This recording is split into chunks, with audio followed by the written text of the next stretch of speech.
Yo, what is going on? It's your boy, that one car guy. We're talking to you, Brian. What are you going to call me? And sorry for this glare. I'm doing this video during the day, unlike I normally would during the night. But today, we are in a project car video. We're doing a project car video, the S13, not 14, S13.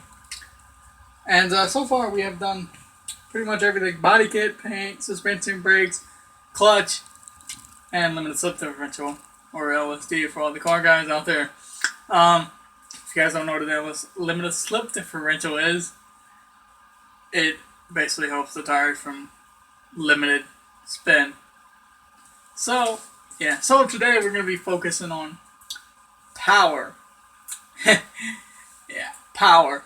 Let's see how that works. Now we're not going to do much today as far as power.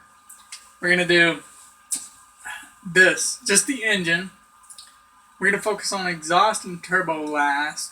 So I'm going to kind of do double video in one video, if that makes sense. But what we're going to do, I really want to go, I don't want to go nuts. So what I'm going to do is I'm going to read over the engines to see what they look like. I'm going to put the phone on silent, so it doesn't go off. Now, we're going to read. Overall engine tune-up. This is stage 1, by the way. An overall engine tune-up, ignition and valve timing will be adjusted, and a thinner head gasket installed in order to improve compression. This will improve peak power while retaining power at lower revs. Huh, that sounds very interesting. You guys can barely see because of this annoying glare over here, but bear with me. I'm using a phone to record and not an Elgato, because again, I don't have an Elgato. Wish I did though.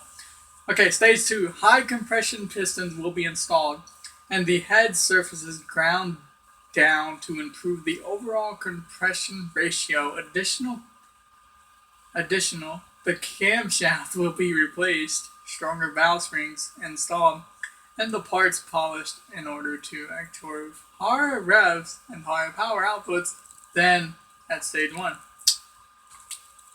That sounds interesting too. And this is stage 3. In addition to the tuning steps taken in stage 2, in stage 3, the valves will also be made as lightweight as possible. Now, I'm not worried about weight, so probably not going to do this, but just reading. As possible, the cam profile will be made higher and the valve overlap wider for a pure racing feel, because these steps are all aimed at maximizing peak power. The power band will shift to a higher rev range. So I'm thinking stage 3 is really where I want to be. I don't want to be racing, because I'm not going to be racing the car. I'm only going to be using this car as a daily, like I do Smurf. And by the way, we will only have like 25 miles on this car. So let's go stage 2. So 18,000 right there. Boys, okay, now this is the sports computer, or ECU. It replaces the ECU, or engine control unit. That's what ECU stands for, by the way.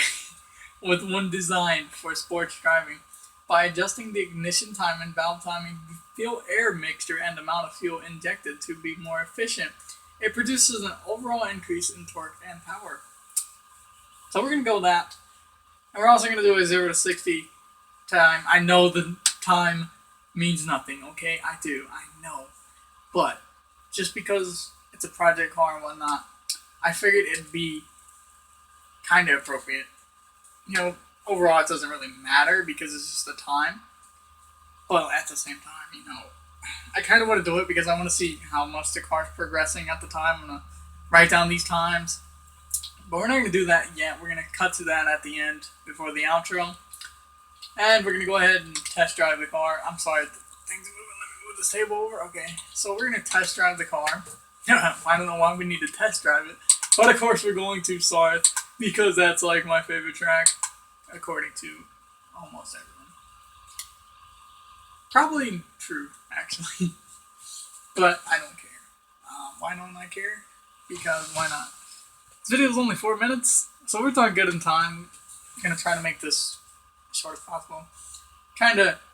See, this is where these points of cars, you can actually stomp them and whatnot. We're gonna check this driving training stuff, make sure nothing's wrong.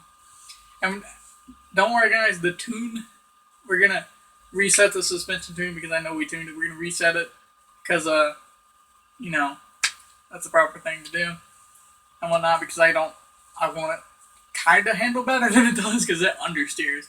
I was looking back at the video. It was all the things done to the project car, and yeah. Anyways, shall we launch the car? Or do you think? I don't think it's ready for that, so we're not gonna launch it. Because it's still in its break-in. But, yeah. Car, doing magnificent with these new upgrades and whatnot. We're obviously not going to get on it too much because of break-in area and whatnot. We're almost up, but, you know, that's common sense. Don't get on the car. I don't want to break it. I know it's just a video game, but I like to treat this game realistically. That's possible. It's Gran Turismo 6, so not much you can do. So, you know. I mean, it's still a little sluggish, but it's alright. It's alright. I think it's doing pretty good, thanks to myself. That's just me, though. For most cars, they, you know, 300 horsepower sluggish, so it's actually accelerating fairly quick compared to, let's say, a Miata or something. You know, Miata, once it hits like 300, it's fully maxed out, so it's going to accelerate. But it weighs light. It's like very light. I don't know why I'm comparing this to a Miata. It doesn't even come close. But I want to show you the handling real quick. This is at 60. I'm going to go ahead and floor it. I'm not getting close to redline for like peak's sake and whatnot. I don't want to bounce off the rev limiter too much. Yeah, just going 120, no big deal. But how's the car accelerating out? It feels faster. The 0 to 60 time will probably tell.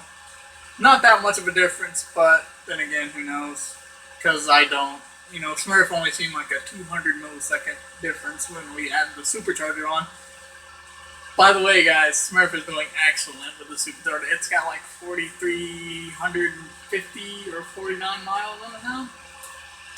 All together, that's all together, not all on. That's like, let's see, that's 400, 500, 600, 700 miles with the supercharger, I think. 600 or 700-ish, maybe like 650. So it's doing quite well. It's getting about time to change the oil once again. I noticed it the other day. It's being sluggish.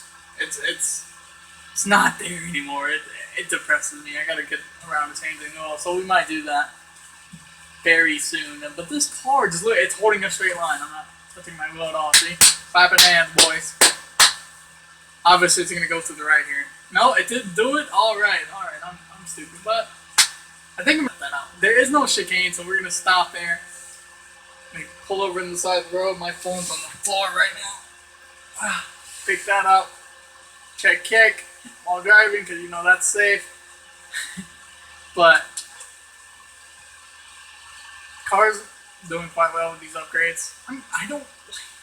I told you guys this at the beginning, and a lot of people have still said loyalty traction and whatnot. Because I don't want to. It's like Smurf. I don't want to touch Smurf now. That's what I don't want to do here. I don't want to touch Smurf or Smilvia or Sylvia, the S13. Simply because I want to keep it as realistic as possible, as close as I can get to decent and whatnot. I don't want to go full crazy. I don't want to do that. But anyways, it's been your boy, that one guy, Real Toxic. Or Brian. If you guys want to call me, and I will see you guys next time. Peace.